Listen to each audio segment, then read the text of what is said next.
Muy buenas a todos, episodio número 29 de Anti-Mainstream. Volvimos nuevamente al ruedo después de unos días inactivos esperando a ver qué sucedía con Venezuela.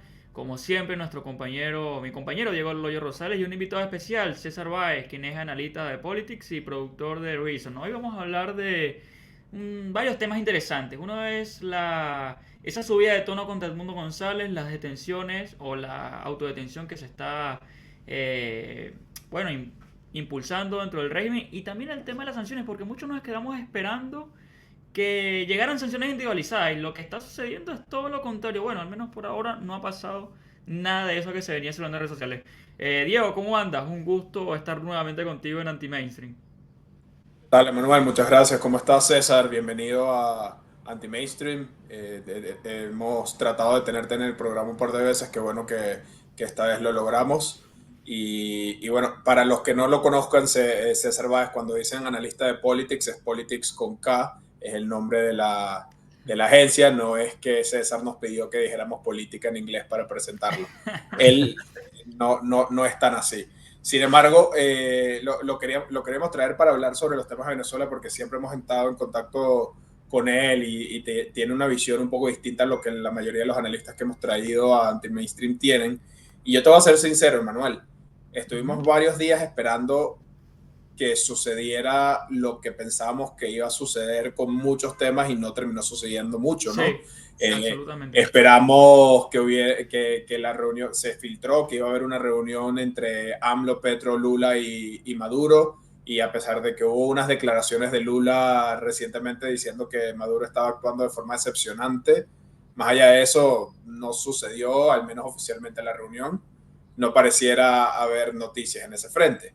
Tenemos bastante tiempo con el tema del auto de la incomparecencia de Edmundo. Bueno, a Edmundo lo citaron con una citación totalmente absurda, de esas que Ujú. Tarek William Saab suele inventarse en sus creativas noches de Caracas para aumentar la persecución. Y Edmundo no había comparecido, estamos esperando cómo iba a darse ese tema. Hay noticias respecto a eso, pero realmente no ha sucedido mucho. Y como tú decías, se había filtrado que se estaba preparando un nuevo programa de sanciones, sobre todo desde Estados Unidos, y pues más bien lo último que hemos sabido es que Chevron sigue su lobby con la administración Biden-Harris para evitar que se suba de tono en Venezuela. Entonces al final, César, te queríamos invitar para preguntarte directamente y empezar el tema. Con todo esto que parece que pasa pero que no termina de suceder, se está enfriando realmente lo que pasó en Venezuela, toda la presión, todo el tema en Venezuela. Bueno, yo lo que he percibido es más un cambio de fase, un cambio de etapa. Y lo que estamos sintiendo de que las cosas se están enfriando, de que quizá los avances internos y externos no van al ritmo que nos gustaría, creo que obedece sobre todo pues, a ese cambio de etapa, de cerrar una etapa electoral que creo que debe quedar muy claro que terminó y que todos esos esfuerzos, todas esas herramientas nos dieron una victoria enorme, que fue el 28 de julio. Y no solo eso, sino la posibilidad de demostrar esa victoria a través de las actas que son totalmente públicas, que el mundo entero ha accedido a ellas y que a pesar de que parece que muchos gobiernos están omitiendo su existencia, la realidad es que demuestran pues, claramente que la oposición ganó por paliza. Pero eso fue una etapa y toda la narrativa en torno a esa etapa ahora se enfrenta a los hechos y el hecho es que Maduro no reconoce que perdió, tiene a la Fuerza Armada de su lado, tiene las instituciones políticas en Venezuela de su lado y parece que cierran filas ante la presión bueno, el fraude masivo que pretenden imponer, cierran filas para apoyar a Maduro. Ahora, eso significa que nos vamos a una etapa que ya no es electoral, que implica otros mecanismos, otras herramientas y otros actores, donde los venezolanos quizás sentimos que no podemos influir directamente, no tenemos acciones directas para, en esta nueva etapa que yo diría es característicamente política, pues el Ujú. ciudadano de a pie quizá no interviene mucho, acá intervienen gobiernos, acá intervienen muchos intereses y directamente creo que es un diálogo continuo entre la oposición y el chavismo, incluyendo estos factores internacionales, que se mueven muy lento, por su propia naturaleza se mueven muy lento. Entonces, esto que tú escribes como están pasando cosas o estamos a la expectativa de cosas que parece que no terminan de ocurrir, yo creo que obedece es como a este periodo intermedio de pasar de la fase electoral a la fase política. Sí, y agregando eso también han ocurrido cosas a lo interno que son importantes. Digamos, por ejemplo, el cierre de filas absoluto del régimen, poniendo, por ejemplo, a Diosdado Cabello como ministro del Interior. Ya yo no recuerdo si Diego que llegamos a comentar eso en vivo. También el cambio del ministro de Petróleo, que por cierto fue despedido muy bien por los empleados de PDVSA. Se hablaba muy bien de ese hombre en los círculos internos de PDVSA. Y a mí me dijeron, personas que trabajan en la industria, que se vio muy mal a lo interno que hayan puesto a Delcy Rodríguez y estaban muy enojados los trabajadores. Ahora, después de que ese enojo pase a algo más, como un paro, una protesta, una cosa, ya yo lo veo completamente imposible. Pero sí es cierto que había malestar interno de los trabajadores de PDVSA con la designación de Delcy Rodríguez como ministra. O sea, han venido pasando cosas y yo voy a adherirme a lo que dice César porque nosotros estamos quizás un poco frustrados de que no tenemos intervención alguna en todo lo que está sucediendo, pero en absoluto, casi nada. Más allá de que podamos analizar la coyuntura o manifestarnos o apoyar el proceso, la verdad es que tenemos poca injerencia y siento que esa poca injerencia, a diferencia de otros procesos en Venezuela de liberación nacional que fueron fallidos, pero sí tuvo más a los ciudadanos como protagonistas, está pasándole factura a muchos, Diego, no sé cómo lo ves tú. Yo creo que hay un error de origen en la lectura de lo que está pasando en Venezuela. Y el error de origen es pensar nuevamente que las situaciones de instancia en las cuales se van a resolver los problemas están fuera de de las instancias en las que podemos los ciudadanos venezolanos, sobre todo los ciudadanos dentro de Venezuela, tener algún tipo de influencia. Ese error de origen lo cometió Capriles cuando se sentó a negociar frente a un periodo de presión altísimo en la calle de Venezuela. Capriles le dio el oxígeno y la salida al régimen sentándose a negociar. Ese error lo cometió Leopoldo López, entregándose, pensando que él al entregarse iba a desencadenar una serie de pasos de negociación y de relevo que iban a generar un cambio en Venezuela. Y lastimosamente yo creo que porque siempre ha sido la estrategia de los antiguos liderazgos de la oposición, creemos que está siendo la misma estrategia de María Corina Machado, Edmundo González Urrutia y el Comando. Yo tengo una lectura distinta. Yo no creo que sea estemos entrando en una etapa en la cual el ciudadano tenga poca injerencia, todo lo contrario, yo creo que estamos entrando en una etapa en la cual el ciudadano tiene que prepararse para tener mucho impacto en lo que suceda en Venezuela, pero que seguimos en la etapa de preparación. Hace un par de capítulos yo lo decía, ahorita se está preparando el camino, entiendo la desesperación de muchas personas o la incertidumbre y el desasosiego de muchas personas, pero hay ciertas cosas que se tienen que preparar para que la presión genere el mayor impacto posible y hasta cuanto esas no estén, tampoco es bueno tratar de desgastarnos día sí día también. Exactamente, exactamente. Pero honestamente, mi lectura de lo que está sucediendo en las otras instancias, el régimen sigue tratando de huir para adelante, sigue tratando de amedrentar a la oposición, la persecución a los líderes del comando sigue siendo muy fuerte. Lo vemos con el auto de detención a Edmundo, lo vemos con las constantes persecuciones a Guanipa, lo vemos con todas las proezas que tienen que hacer María Corina y los demás miembros del equipo para mantenerse todavía en libertad. Y si bien la operación Tuntún o digamos la represión a las personas, a los ciudadanos de a pie ha bajado un poco, yo creo que solamente ha bajado un poco precisamente porque el ciudadano a pie poco a poco ha dejado de participar en ciertas manifestaciones porque estamos preparando el terreno, abonando el camino para un cambio. ¿Qué pasa? Que el régimen también juega y yo no creo que estén tomando decisiones a la ligera. La decisión de poner a Diosdado es una clara demostración de intenciones de aferrarse al poder, hagan lo que hagan. La cúpula chavista quiere aferrarse al poder y lastimosamente para aquellas personas que pensaban que la cúpula, que alguno de la cúpula, algún Rodríguez o Diosdado o Maduro estaban enfrentados, miren, ellos no serán los mejores amigos, pero definitivamente tienen un objetivo en conjunto que es mantenerse vivos y en el poder en Venezuela. Sí, ahora, lo que a mí más me llama la atención es el nombramiento de justamente Delcy Rodríguez en el Ministerio de Energía, porque el Delcy no es, primero, seguro no es una tecnócrata, no es conocedora del aspecto energético del país, no es conocedora del aspecto petrolero del país, es sencillamente una persona que está acostumbrada a negociar por el chavismo frente a círculos tanto nacionales como internacionales y amedrentar a aquellos que se le oponen. Ahí empezaron con los temas de los apagones. Aparentemente fue un rayo que cayó en la transmisión. Yo sigo pensando que los apagones están volviendo a aparecer a propósito por parte del régimen para seguir amedrentando a la población. Justamente pasó después de que nombraron a Delcy. El tema, todo este tema petrolero con Chevron, que tal cual vamos a hablar, es solamente un abrebocas de toda la negociación que hace justamente Delcy con Chevron, justamente Delcy con Repsol en España, para tratar de vender a precio de vacas flacas los barriles de petróleo venezolanos y así mantener algo de ingresos. Al fin y al cabo, el chavismo sabe que mientras más rápido trate de pasar la página y más rápido trate de volver a esa narrativa que tanto le funcionó durante la pandemia de Venezuela se arregló y aquí hay que ocuparse sobre ciertas cosas específicas y no hablar de política, más rápido van a poder cohesionar su dominio frente al poder.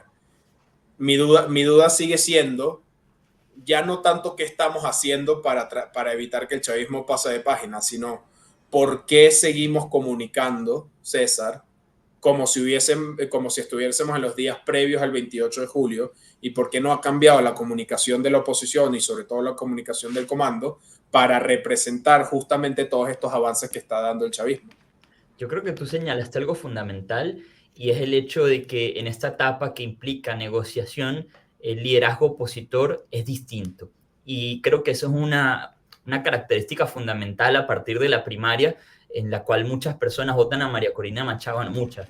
El 92% de los que votaron en esa elección votan por María Corina Machado, también entendiendo una gran frustración de procesos anteriores donde el liderazgo opositor quizás no estuvo a la misma altura. Entonces, por una parte sí pareciese que lo que está haciendo el liderazgo opositor en este momento es muy diferente a lo que nos tiene acostumbrados, pero sí creo que ha habido un problema en asumir esta nueva etapa desde el ámbito comunicativo. Y bueno, también se explica entendiendo el contexto de represión y de persecución que hay. Pero creo que ha sido difícil para la oposición mantener un balance de comunicar información, ser transparentes con la sociedad venezolana y al mismo tiempo mantener la confidencialidad que requieren estos canales de comunicación, estas negociaciones de alto nivel, sobre todo por el hecho de, bueno, la forma en la que se empalma Colombia, México y Brasil a este proceso, que pareciera que esa opción ya también se viene agotando, que de acuerdo a las declaraciones tanto del chavismo como del diplomáticos, tanto de Brasil y de Colombia, y quizá un poco México, bueno, entiendo que va a haber una transición presidencial pronto en ese país, pues pareciera que ese empalme internacional y diplomático le ha restado un factor muy importante de transparencia y comunicación continua al liderazgo opositor, y creo que de ahí probablemente nace la frustración de mucha gente de pensar que no está ocurriendo nada, cuando en realidad pues hay muchos indicios de que sí están ocurriendo cosas de las que no nos estamos enterando oportunamente. Pero creo que el problema... ¿Qué indicios tienes tú, César? ¿Qué indicios tienes tú no de con certeza de cosas que estén pasando, pero cuáles hechos o cuáles declaraciones ves tú como una señal de que algo está pasando tras bastidores?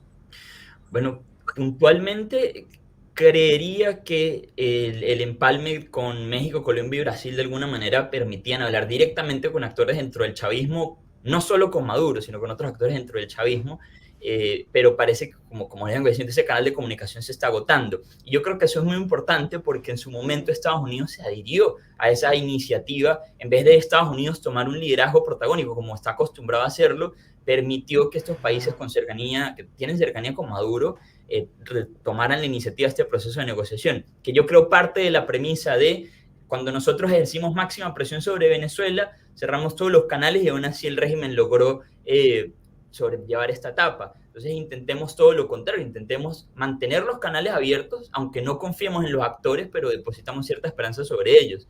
Pero repito, si eso es algo que yo apuntaría que estaba pasando, pero los indicios en los últimos días es que eso se está agotando ya por completo.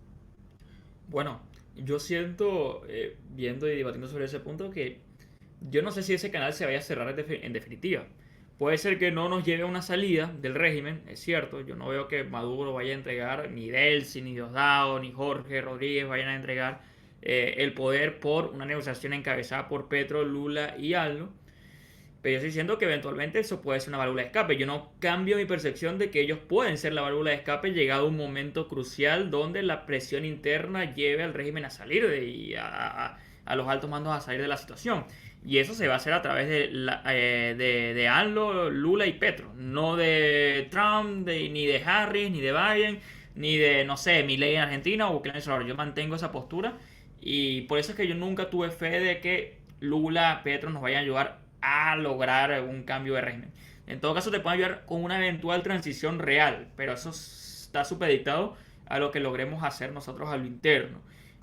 Cuando Diego hablaba de que estamos en un cambio de fase y que en la siguiente fase los ciudadanos más importantes, yo estoy completamente de acuerdo. Cuando yo me refería de que ahora hay cierta frustración es justamente porque en esta etapa de transición de una fase a la otra estamos un poco limitados, ¿no? Estamos un poco como que a la expectativa de que suceda algo. Y yendo y respondiendo a la pregunta de Diego sobre los indicios, un indicio claro de que algo estaba sucediendo era justamente lo de las sanciones. A mí me hace mucho ruido que se hayan filtrado de que iban a haber sanciones individualizadas contra, por ejemplo, actores represivos del régimen, e incluso se hablaba de sanciones individualizadas contra los familiares de esos actores represivos y que al final no hayan salido. ¿Y por qué digo esto? Porque yo sí siento que sanciones individualizadas contra este tipo de personas sí pueden ser un mecanismo de presión efectivo y no contra el alto mando, sino contra el mando medio. Al final Maduro, Diosdado, Delcy Rodríguez, Jorge Rodríguez se sostienen por la lealtad y la fidelidad que le tiene ese mando medio que ejecuta las órdenes de ellos. Sin ese mando medio, la verdad es que el régimen estaría bastante contra la pared y eventualmente podría negociar. Por eso es que yo estaba esperando con ansia ese anuncio de sanciones. Ahora, yo no sé si ahora esas sanciones en verdad venían o si fue una filtración falsa o si se estaba conversando y al final no se logró. ¿Qué sensaciones tienen ustedes sobre eso? A mí en verdad me hizo mucho ruido. Me generó hasta desconcierto que no se hayan anunciado todavía. Vale, César. Bueno, si yo tuviera que hacer un guess sobre lo que ocurrió con ese paquete, realmente diría que no eran sanciones que iban a ocurrir. Quizás fue una filtración, quizás fue una medida de presión en un momento determinado, pero me parece que no sería coherente con el intento de acercamiento que ha tenido, por ejemplo, Estados Unidos en todo este proceso.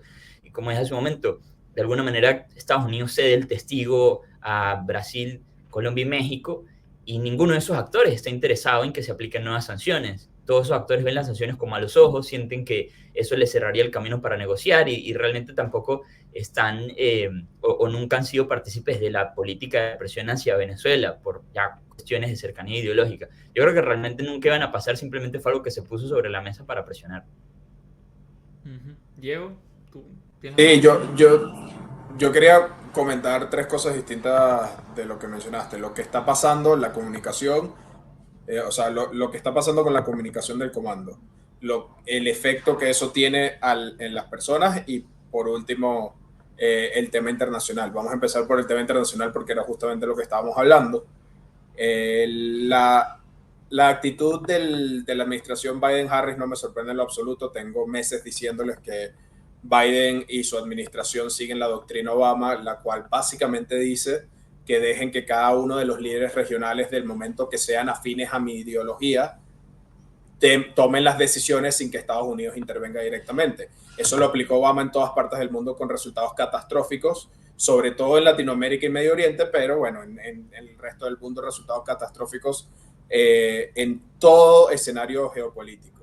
Específicamente con el tema de Venezuela, eso significó que tomaran ciertos actores en el momento de Obama y casualmente otra vez en este momento de la administración Biden-Harris, Lula da Silva como el liderazgo principal frente a la situación de Venezuela. Liderazgo principal no significa solamente ser la voz cantante, sino poner las barreras de salida incluso de ciertas cosas como las sanciones, pedirle que sea el canal comunicacional con Maduro, etcétera, etcétera.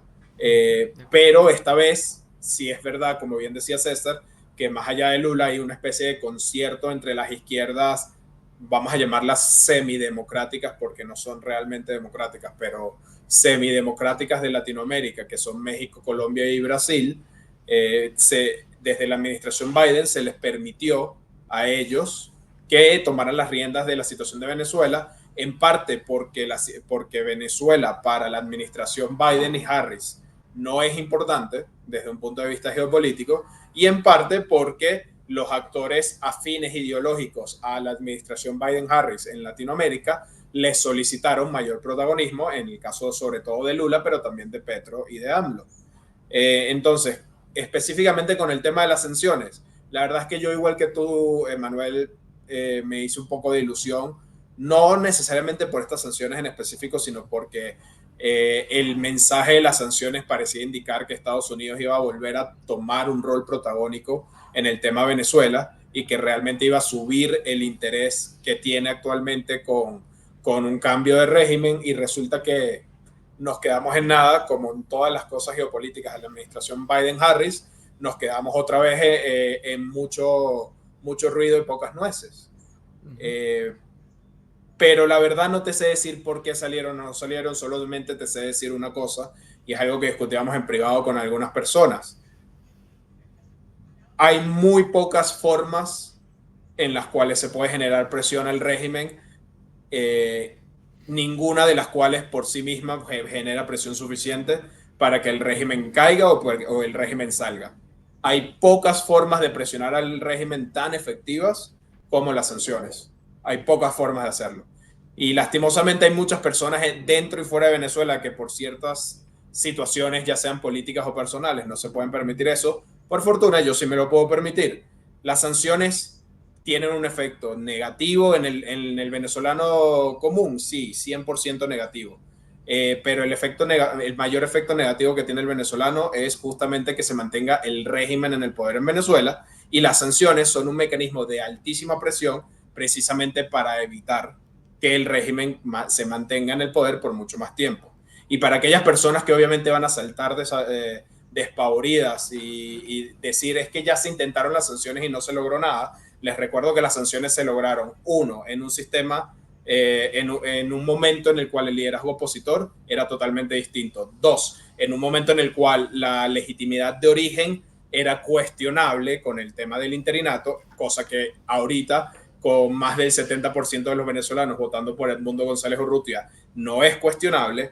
Tres, en una situación en la cual el régimen tenía muchísimo mayor cancha o amplitud de maniobra económicamente.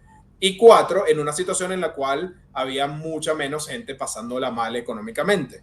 Todas esas cosas cambiaron. Las sanciones en este momento pueden generar una presión muy importante para el régimen, y cualquier persona que trata de venderte algo distinto o tiene un negocio escondido del cual no quiere que se comente mucho, pero al cual impactaría las sanciones, o sencillamente tiene una visión muy acomodaticia y cohabitacionista con el régimen. Y un quinto punto, recordemos que en 2019, 2017, 2018, 2015, etcétera, etcétera, etcétera, los militares mandaban en Venezuela, en gran medida. Eso no sucede hoy por hoy, no sucede en esa medida. Otra Fuerza Armada que estuvo dispuesta a dar el paso mínimo, que fue acudir a la mesa de votación y votar por Edmundo.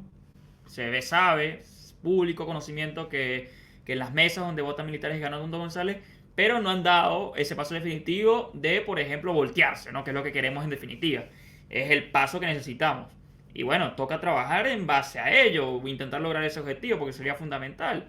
Y en ese sentido yo también voy a coincidir con Diego y voy a decir que esas sanciones individualizadas podrían funcionar. No solamente son las sanciones individualizadas, hay otros mecanismos de presión que yo no estoy viendo, al menos en público, pero que quizás pudieran funcionar en privado, que es, por ejemplo, intentar intervenir el capital que trabaja con el régimen en Venezuela. Los factores económicos en Venezuela siguen siendo importantes. Hablamos de empresarios que siguen dándole el juego al régimen, que necesitamos de alguna forma hacer que cambien. Lo necesitamos. Necesitamos ahogarlos y en diversos frentes. César, ¿qué opinas de lo que decía Diego? No, sí, a ver, yo siento que las sanciones generan este leverage para la oposición venezolana cuando tiene que negociar y a veces la presión interna es neutralizada por el hecho de que el chavismo cuenta con el respaldo de la Fuerza Armada y frente a eso parece que la oposición llegó un momento en el que poco puede enfrentar contra esa realidad. Ahora, sí considero que las sanciones obedecen a momentos y a coyunturas específicas. No estaría en una posición donde vea las sanciones como un instrumento que permanentemente debe permanecer y construirse. Yo creo que es algo que evidentemente necesita tener un tiempo determinado, objetivos determinados, y que eso nos permita entender si la sanción es eficaz o no. Porque temo mucho que el tema venezolano, pues como toda situación política que implica una diáspora, se termina pareciendo mucho al tipo de presión que Estados Unidos ha ejercido sobre Cuba, en que las sanciones se construyen una sobre otra, pero no necesariamente, como dice Diego, no es el único factor con el cual se puede hacer presión y ninguno de los factores es el único factor que necesitamos, es una suma de factores entre los cuales yo sí considero que las sanciones aplican una presión efectiva, como le dice Manuel, no necesariamente contra los rangos altos, porque mucha gente se detiene a pensar, ok, pero cuáles son los incentivos para que Maduro, para que Diosdado, qué sé yo, para que el TSJ entregue. Y creo que ese no es el cálculo, pero ellos son importantes, ellos están altos en una estructura y si las sanciones se enfocan en esa estructura y en un momento como el que estamos analizando, donde ya lo electoral pasó y tiene que recurrirse más a herramientas políticas, yo creo que las sanciones son una herramienta que si se enfoca realmente bien, si se enfoca en estas personas y si tiene objetivos determinados, yo creo que son una herramienta muy efectiva para que la oposición también abra nuevos canales de comunicación con la estructura del poder, que es lo que genera el quiebre definitivo, porque pequeños quiebres hemos visto a lo largo de todo este tiempo, a lo largo de los años, incluso en este periodo electoral. Pero ese quiebre definitivo, que es muy difícil de conseguir, que es el objetivo final, creo que la oposición se plantea, lo podemos conseguir a través de esos canales que se abren cuando la presión se ejerce de manera inteligente. De acuerdo con eso. De acuerdo con eso. Estamos ante una estructura que de verdad tiene cimientos fuertes. Ha tenido toda la... Bueno, se ha encargado de generar cimientos fuertes y por eso tienen 25 años en el poder. Y justamente hay que aplicar unos mecanismos de desgaste para que esa estructura se vaya paulatinamente debilitando.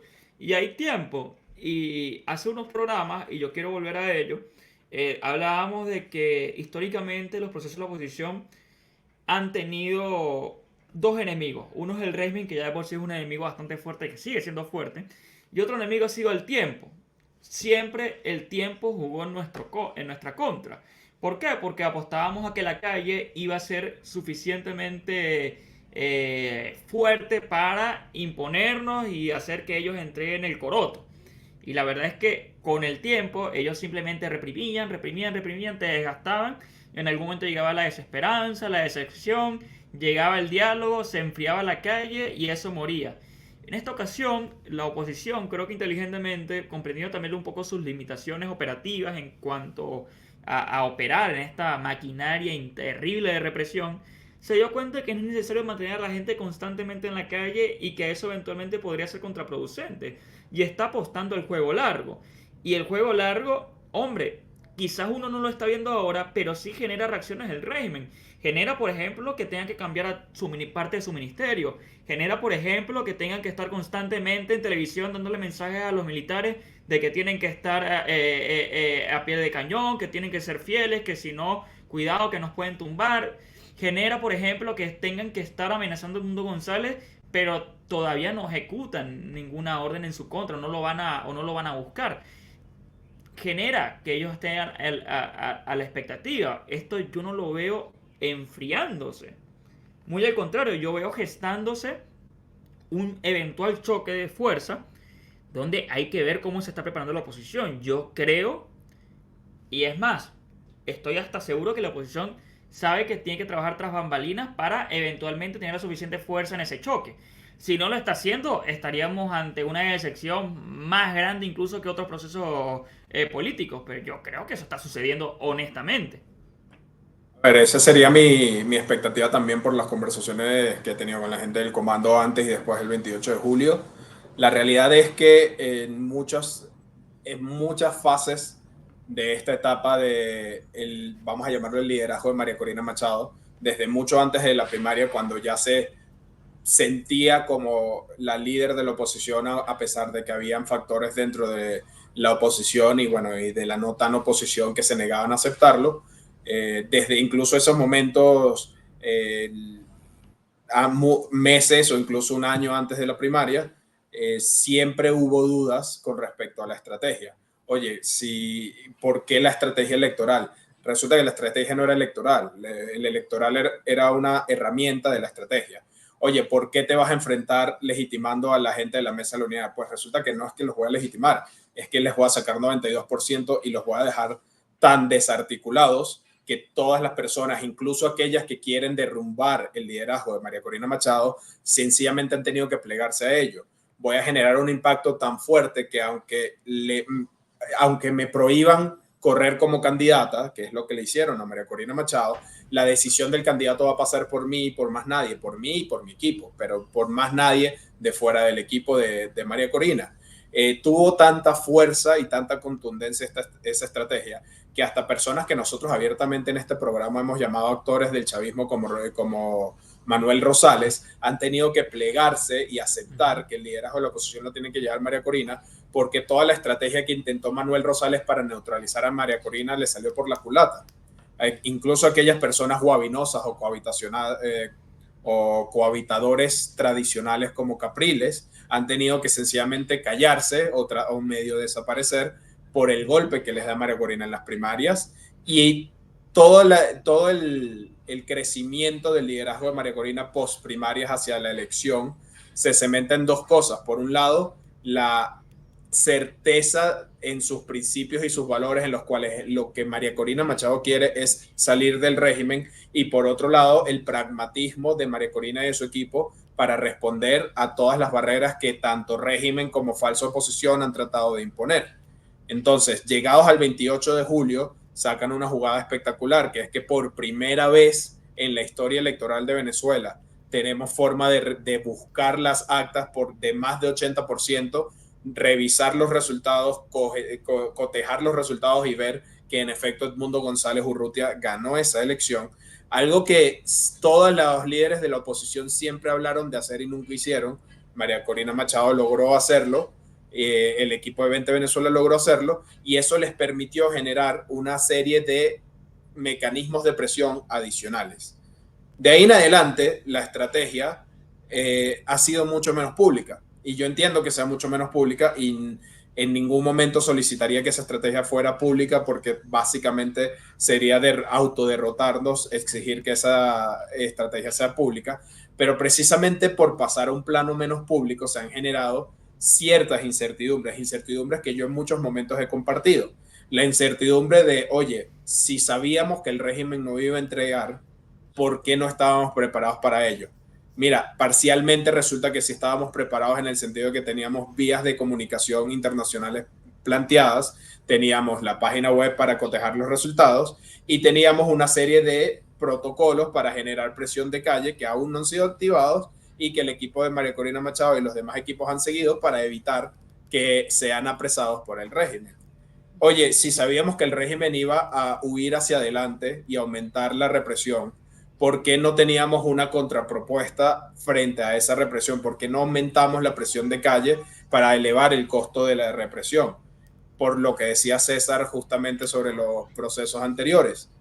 Si los procesos anteriores de la oposición nos demostraron algo, es que cuando uno eleva la presión de calle, uno tiene que estar dispuesto a que esa presión de calle sea la presión final, porque si no se consiguen los objetivos, esa presión de calle se diluye y termina más bien generándole una oportunidad de oxigenación al régimen. Entonces la presión de calle se tiene que utilizar en el momento adecuado, cuando sepamos que vamos a poder generar los quiebres dentro del régimen, porque no se confunda ninguno que está escuchando acá. No hay manera de salir del régimen sin que haya quiebres en alguna parte de la nomenclatura. No hay forma.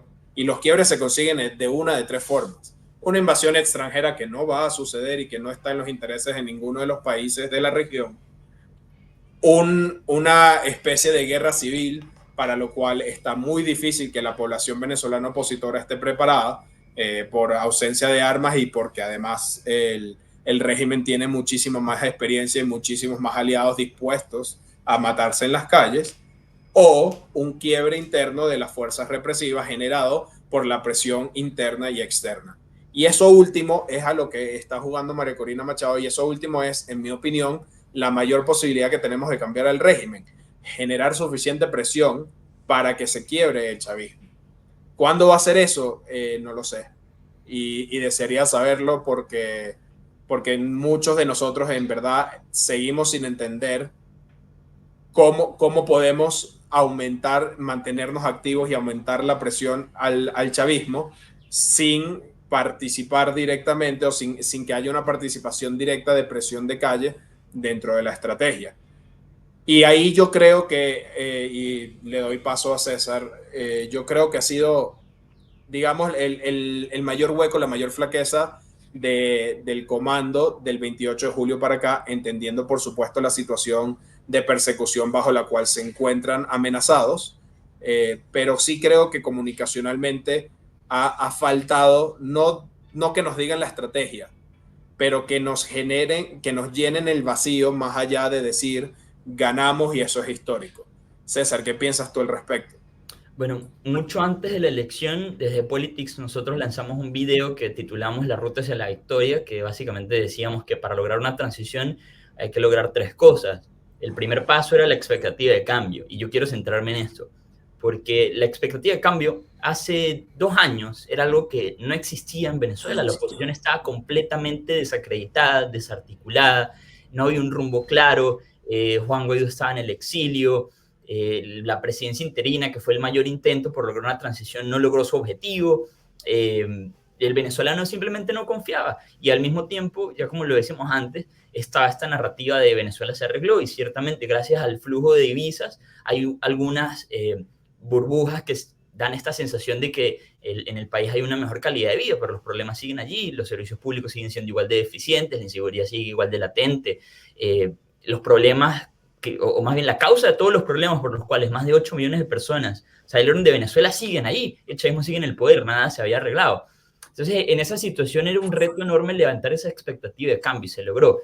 Lo que venía después era movilizar a las personas para votar y hacer una defensa del voto. Y eso lo logramos. Ahora, el manejo de expectativas creo que es lo que está comiendo de alguna manera, o lo que genera esa sensación de frustración o de ansiedad colectiva que me parece muy legítima, porque hay una necesidad apremiante de que el chavismo salga del poder. Las personas en Venezuela siguen sufriendo, mucha gente que está afuera tampoco le está yendo bien, mucha gente quiere volver a vivir en el país donde tiene su historia, su memoria, su familia y demás. Y esa necesidad apremiante te genera toda esta, diría yo, sensación de ansiedad, y luego una proyección de que si no se ha logrado el objetivo ahora, de que si no a pesar de haber ganado con casi el 70% de los votos, no logramos el objetivo, lo que las personas empiezan a creer directamente es que esa expectativa se acabó, y esa expectativa está en una baja, lo cual yo particularmente creo que no es así.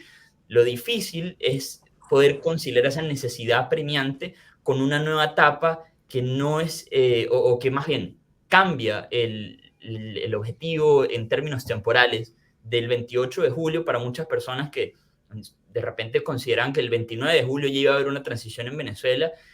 Lo que ocurrió es que el 29 de julio inició realmente una transición en Venezuela al tener este resultado irrefutable que Edmundo González había ganado. Pero esta nueva etapa creo que requiere un poco más de tiempo, son nuevos factores y nuevos actores que se unen, y esa expectativa de cambio es un reto enorme, pero la oposición y el liderazgo tienen que saber manejarla para que no se convierta en frustración y termine siendo un arma aprovechada por el chavismo contra la oposición. De acuerdo. Resta ver ahora cómo la oposición va a actuar en torno a esa necesidad. Yo estoy de acuerdo con ustedes de que existe una suerte de vacío comunicacional, ¿no? Que debe abordarse. ¿Cómo? Honestamente no lo sé, porque no es mi rama de experticia. Yo soy periodista, pero escritor. No soy muy bueno en comunicaciones políticas. Quizás ustedes tienen más de esas ideas, pero honestamente yo no lo sé. Yo creo que están en una situación difícil y que deben resolver, porque, bueno, al final el venezolano depositó su voto de confianza en el liderazgo, y el liderazgo tiene que responder. Eso es absolutamente... Eso es una verdad irrefutable. ¿Podría ser injusto? Bueno, es cierto, podría ser injusto, pero es lo que les toca hoy por hoy. Y no solo es lo que les toca hoy por hoy, Es el rol que ellos asumieron, como decía María Corina, después de la primaria. El mandato que ella aceptó después de la primaria era justamente hacer todo lo necesario para llegar a una transición y no descansar hasta que se diera no solamente una transición, sino la redemocratización y la liberación de Venezuela en su conjunto completo, no en ciertos estados, no en ciertos detalles, no en una negociación de cohabitacionismo con el régimen, no. Hasta las últimas consecuencias, ese fue el mandato que recibió y aceptó María Corina Machado y que recibieron y aceptaron sus equipos. Ahora, eh, yo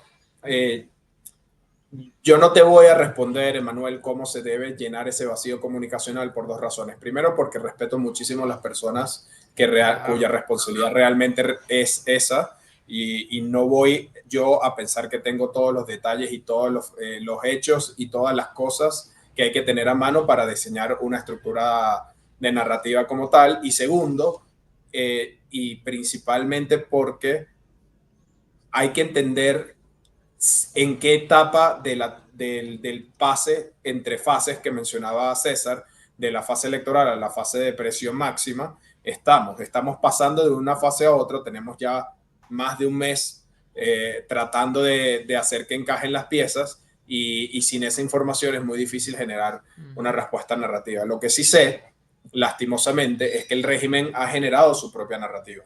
Ha generado su narrativa fallida con el TSJ, ha generado su narrativa paralela a la persecución, que es la narrativa que genera Tarek William Saab tratando de hacer toda esta parafernalia con Edmundo. Si ustedes leen o escuchan lo que menciona Tarek William Saab de por qué se está citando a Edmundo, no tiene absolutamente ni pies ni cabezas ni ningún asidero político, jurídico, constitucional o incluso moral para hacerlo. Pero bueno, Tarek William Saab siempre ha sido parte del organismo represor y de la alta cúpula del régimen, entonces no se podía esperar mucho. Ellos están avanzando en ese aspecto, ellos están avanzando, están empezando a reactivar gente que tenían bastantes meses en silencio, como Horacio Velutini Sosa, el impresentable presidente de la Bolsa de Caracas, que salió a decir que el problema es que la oposición no genera ni estabilidad ni una solución al tema de las sanciones. Bueno, Horacio, 2 días después de que dijiste esas barbaridades, hubo un apagón nacional en Venezuela. Qué buena la estabilidad que te genera el régimen para reestructurar toda la industria venezolana, ¿no? Nosotros sabemos que Horacio Velutini Sosa, por supuesto, lo que quiere es que el régimen le siga dando palmaditas en la espalda y se le abran los caminos para vender los bonos que todos sabemos que Horacio Velutini compró tratando de hacer un negocio con el régimen. El problema es que ya se está activando de nuevo la narrativa de es que no hay solución en ambas partes y hay que buscar un consenso.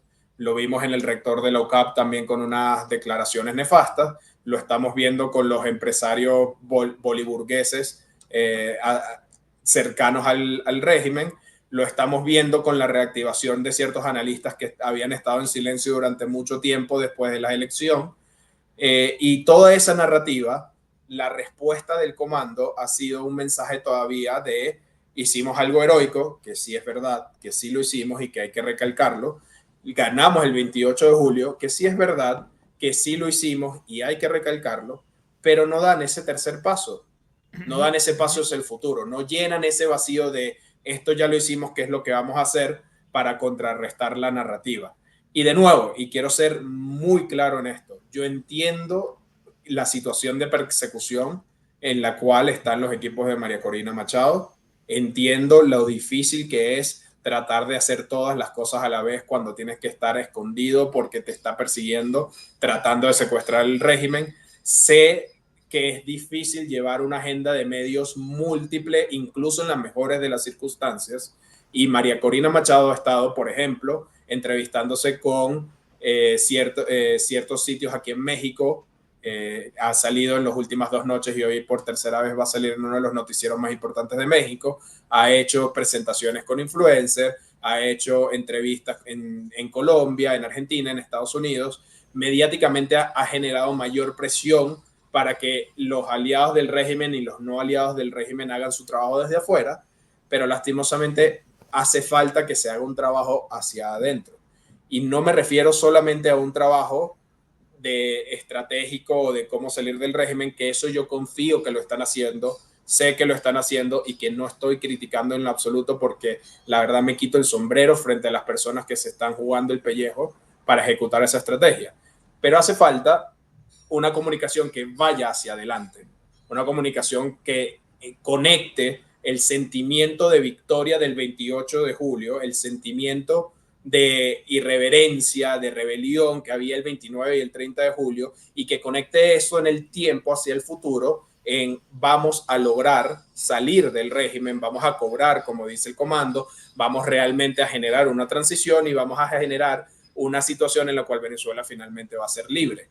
Esos sentimientos, en las primeras semanas después de la elección los teníamos todavía conectados. En las últimas semanas, lastimosamente siento que ha sido un vacío con respecto a esa sensación, justo como decía César, esa expectativa de cambio, y es también responsabilidad del liderazgo mantener y aumentar esa expectativa de cambio, comunicacionalmente a la par que en términos materiales.